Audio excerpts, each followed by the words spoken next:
see here. I think that's interesting, Valiant, that you bring it up, because I said, that sounds a lot like what they're doing over at Disney right now in sorts, because there's some people thinking that that's why ESPN's been spun off as so.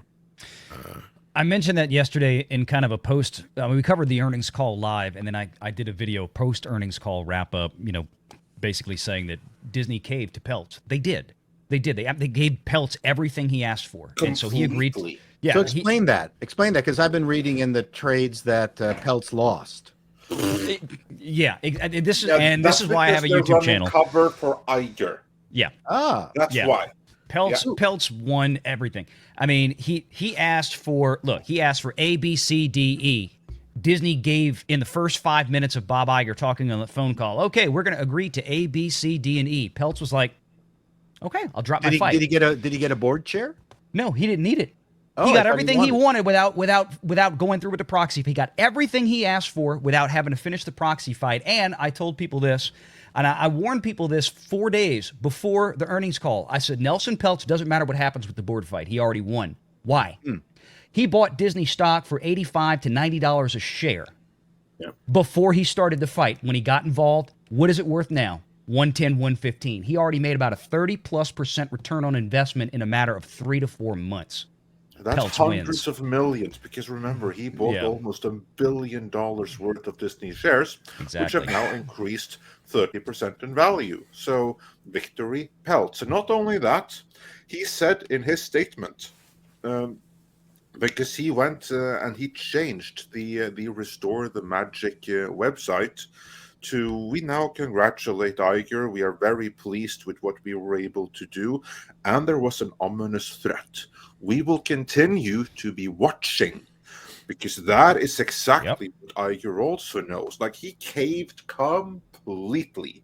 The thing is, all of this stuff though is just delaying the problem if they don't fix the quality of their output. Yeah. That's their true. Creative output, because you can slash jobs and you can cut back on expenditure. Fine, that might balance the books for a while, but if your income keeps going down because you're producing crap content, that's not going to fix it. It's just delaying the inevitable. Indeed. And that's not something that's going to change under Iger, is it? No, He's just as committed to all the ideological garbage that they've been pumping out for the past 5 years.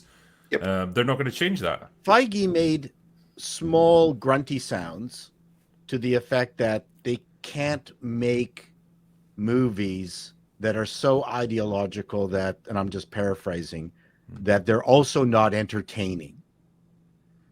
So he said something like, he said, go ahead. His premise seemed to be like, we have to get better at hiding the messages that we're trying to get. That's kind of what he's doing. It's just like we have to be a bit more subtle, but we're still going to be saying all the same things, just a little bit quieter, And if you've ever been to Disney and you know the culture of the office cubicles, it is very radical. And the ground troops there, I don't think are going to allow any of these changes. Yeah.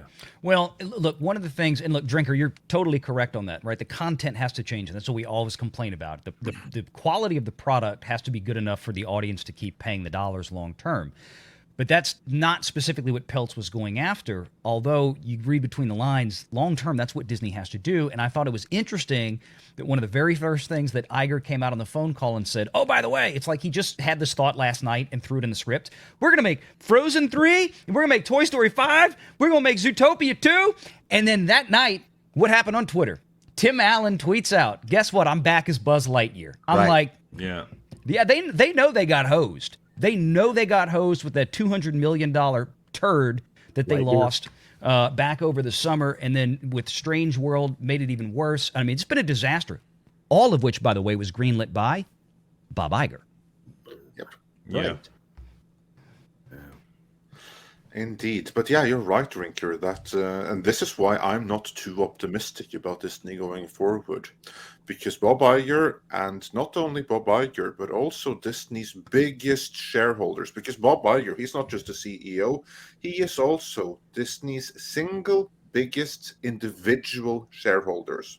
And the two biggest corporate shareholders are BlackRock and Vanguard. And the three of them, they're all deeply, deeply invested into ESG and everything that goes with it. And all this, the message What that really is the DEI component of ESG. That's what it is. That's why it's there. And that's not going to change, exactly as you correctly pointed out, Drinker, from the podcast that both Chato and Culture referenced. What Kevin Feige basically has learned is that we just have to be better at hiding the message. We have to try to do things more entertaining, but we're still going to have the message in there. What he doesn't understand is that the two are mutually exclusive. Because when you have that message there, and it's not a humane message, it's not like a basic common sense decency message. No. It's something completely different. It's something inhumane. It is something indecent. And that's what the message is. And that's what they're going to put in there. So it's going to be something that will always detract from otherwise entertaining movies.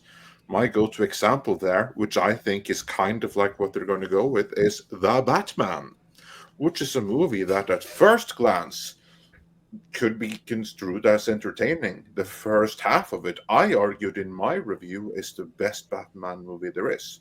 But then there is the matter of the subtext and the message in it. And what's the message? Well, it's a pure celebration of Great Reset, World Order, all of these things. That's what it is. All of that is right there in the subtext.